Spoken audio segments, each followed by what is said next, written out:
All right, so the important note from pretty much the end of last week and the start of this week.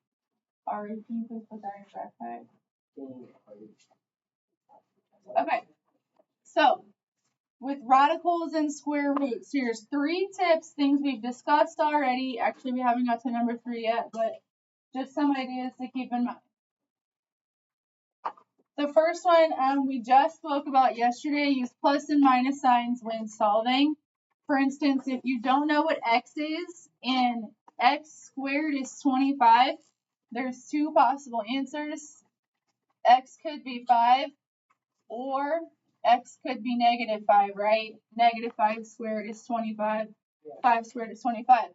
So we could write that with plus and minus stacked.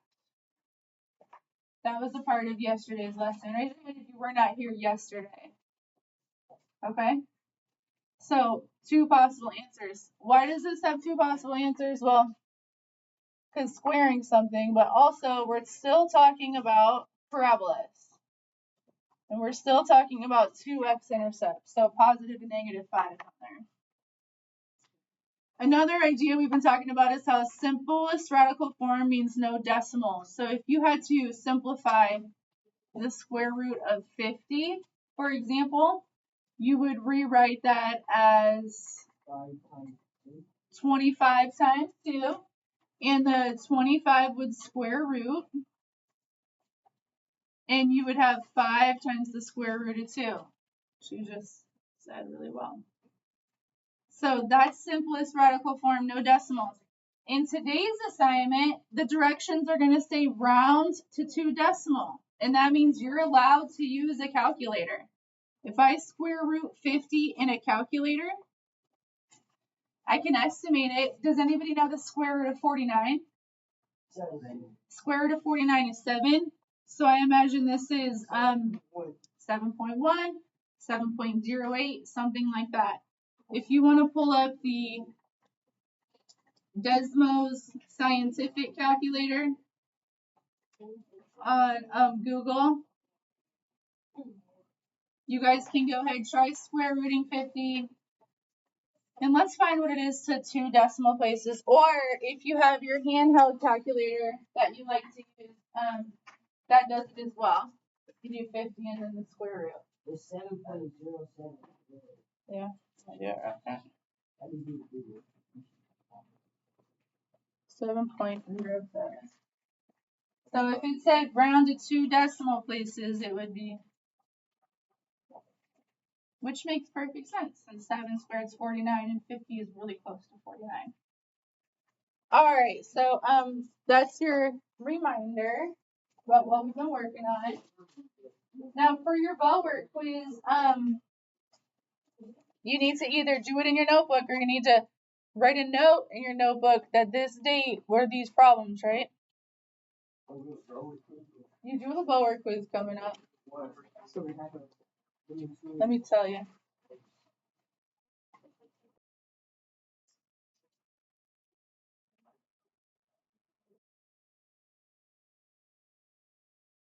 All right, here's our first 3 problems.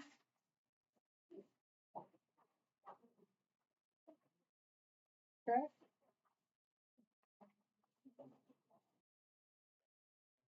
Right in the vein is page 821, right? Mm-hmm.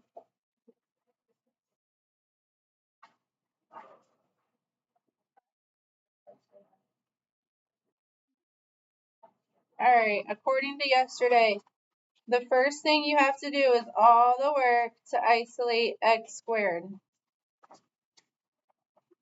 And then you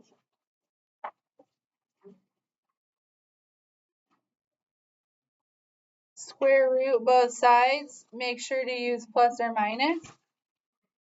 Just rewriting the steps you wrote yesterday.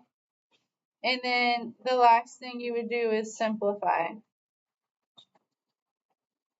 So I'm going to go ahead and put a line in on number 1. I have to isolate x squared. Please understand that the 3 is not getting squared here. This is -3 times x squared, so we can divide both sides by -3.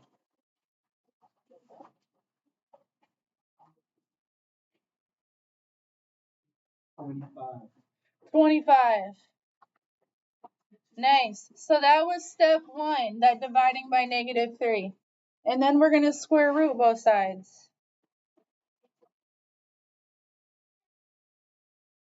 And we talked yesterday about how a square root bar and a power of 2, they are inverse. They make each other disappear. They cancel each other out.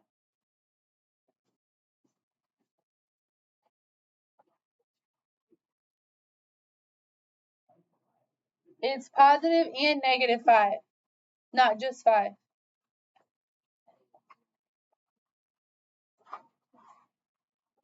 Ari, we're on page 821.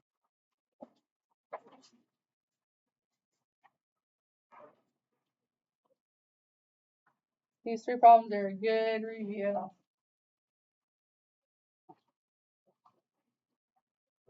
Genevieve, are you good?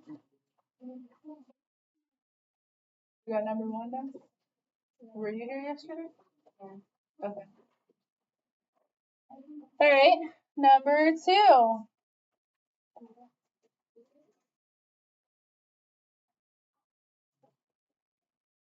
Nathan, what are you going to do first on number 2? Nathan F. Subtract 12. We need x squared to be alone over here. So we want to move anything that's next to it. So we'll cancel this 12 out through subtraction. Yeah. Right. X squared equals -2. James, are you in this? Yeah. Okay, what'd you get for number 2? Okay. So should I add this maybe to the important notes on the board? Or do you guys like have this down? X equals the square root of negative. No real solution. Can't square root a negative.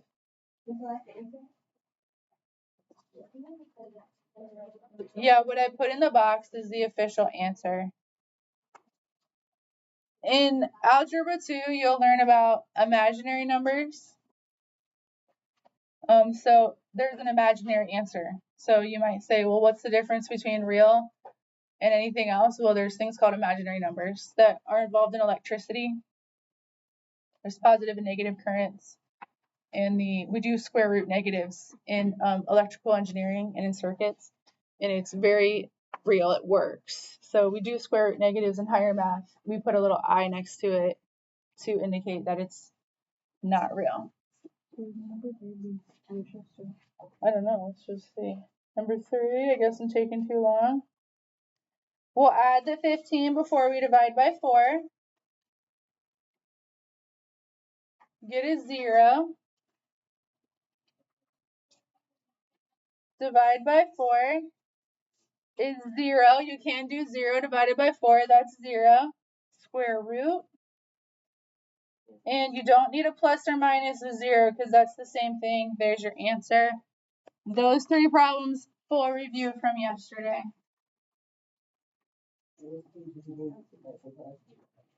Flip the page and we're going to add to it right now.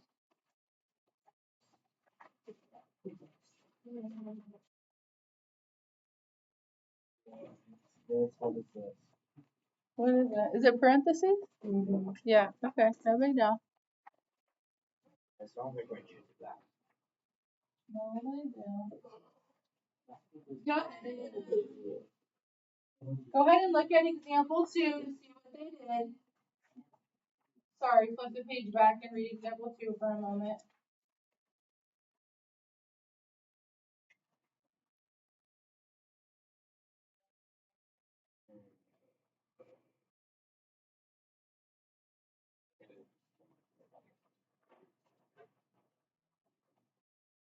So there's some things I wish they would have included for you in example 2.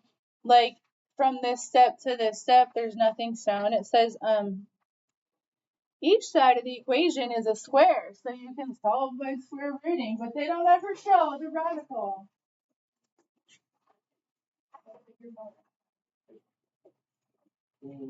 So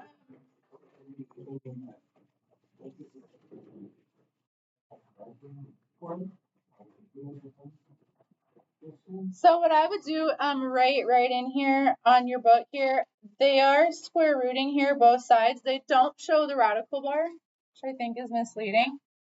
So the square root and the 2 are canceled. Cancel, cancel, and then you no longer need the parentheses. Like once the exponent's gone, the parentheses are gone. You do need the plus or minus. Look what happens when you add 1 to both sides. You end up with this weird situation. It's 1 plus 5 and 1 minus 5. You have to separate the plus and minus. Yeah, sorry, I told you to turn the page and then I went right back to that last one. Example 2.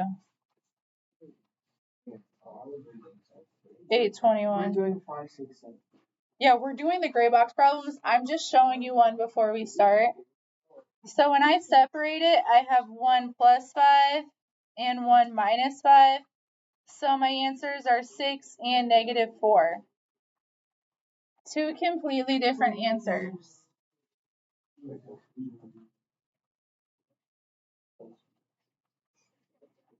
So you can use this example to help you. Wait, so if you were to graph it, how would be the x values? Yeah, they actually show the graph, so good thinking. Oh. Here's the 6 and the -4. All right, here we go.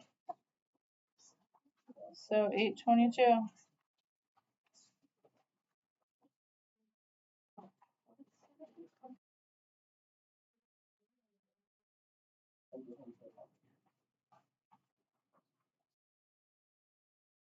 All right, so I need to cancel the power of 2, and the way you cancel a power of 2 is with a square root bar. And I have x plus 7 equals 0, because the square root of 0 is 0. Yeah. The Monday assignment is. Those other ones are from last week. Because today's Tuesday. Sorry, I didn't write it up there yet.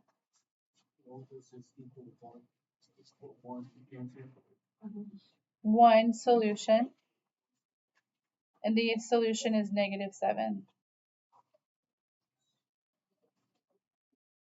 So this would graph it would look like this. 1, 2, 3, 4, 5, 6, 7. There'd be 1 dot and it would go up from there. So when there's one solution, it's resting directly on the x-axis. All right, number 6. We're not going to square root immediately. First, divide by 4.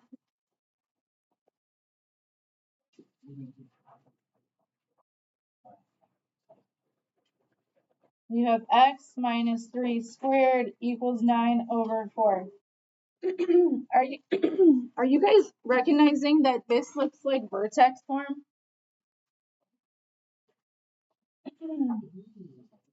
Vladimir just did, actually.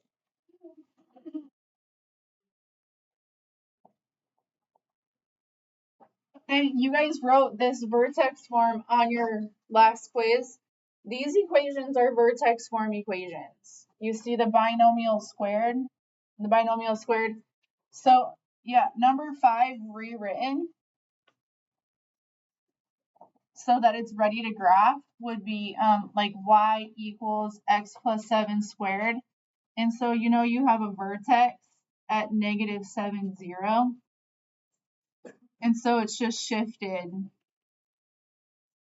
left 7. So this is directly related to the translations and the graphs we were doing in chapter 8. We're solving those equations now. Before we were graphing them. Now we're solving them. Because then it'll say y equals, they have numbers. Yes. For number 6, you divide by 4 first before squaring it. Yes. Okay, and now we need a great big square root bar. And yeah, the square root goes all the way over this fraction. What's the square root of 9 over 4, James? What are you working on? Can you put that in your backpack, please? Unplug it and put it in your backpack. I can ask you earlier. I said, please unplug your phone and put it in your backpack.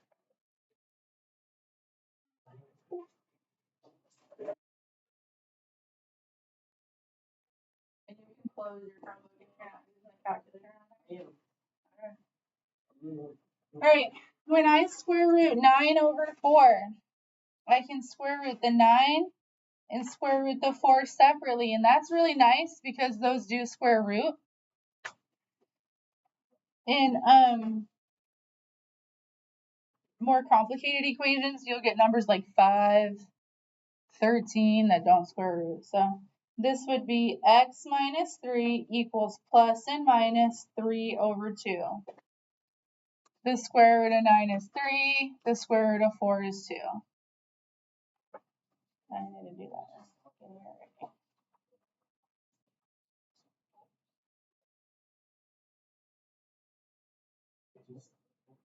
No, we have to add the 3 now. This is where it gets pretty complicated. Actually, I can just wait.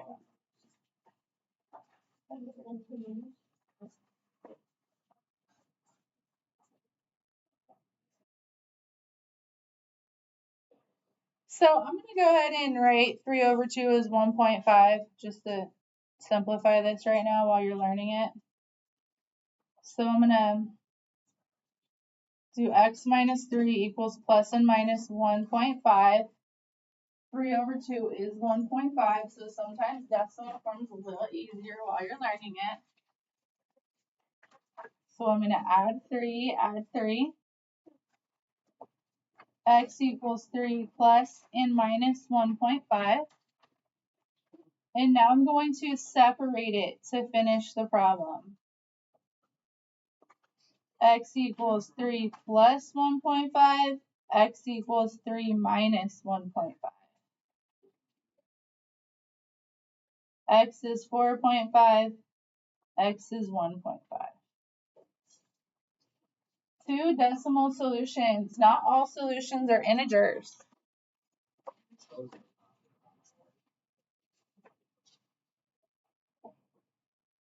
Kaden, can you please close your Chromebook? No, just close it, please. Go ahead.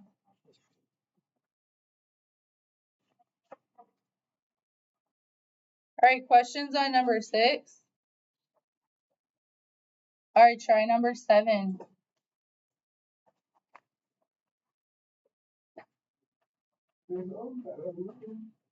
You ran out of room on there? Yeah. Can I do it like on the bar, the question 8? We're actually going to do those, just so you know. We're going all the way to 10, so you could go up to that white space above it.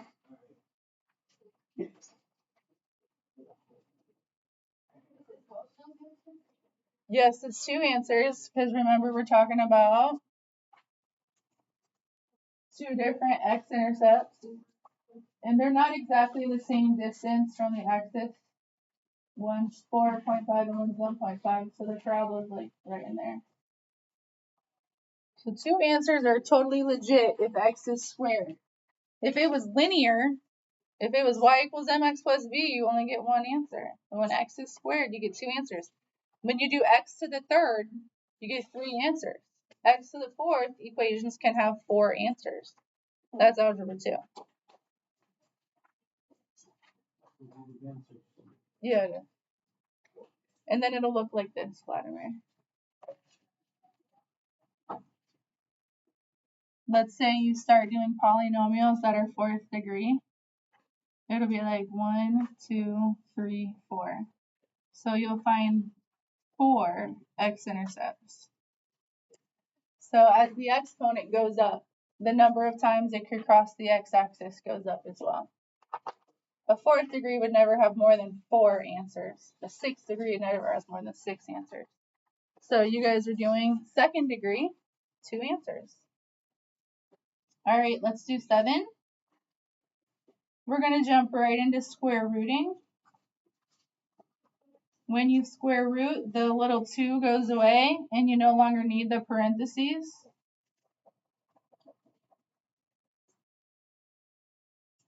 Ava, will you shout your Chromebook, please?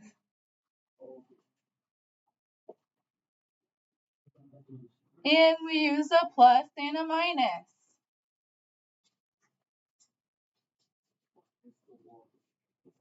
Yeah. It could be positive 6, it could be negative 6.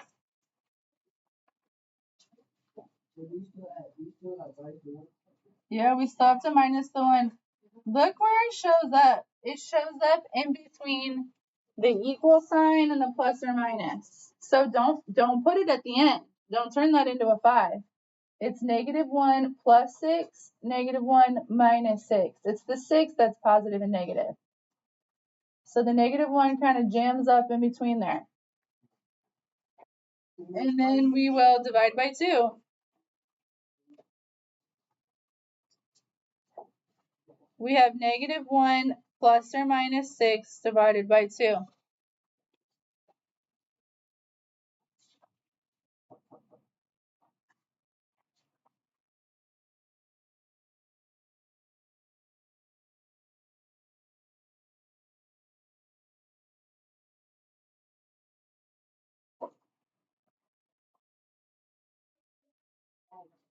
All right, now we have to separate it.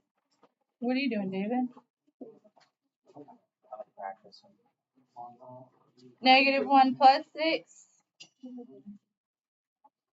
and -1 minus 6. So that would be 5 over 2 and -7 over 2.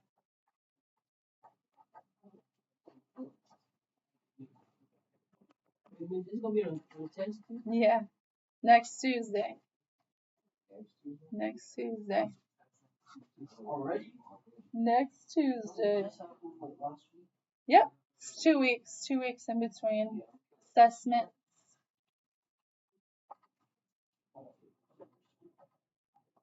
All right, the next portion requires calculators. So if you don't have a calculator, pull up Desmos Scientific Calculator.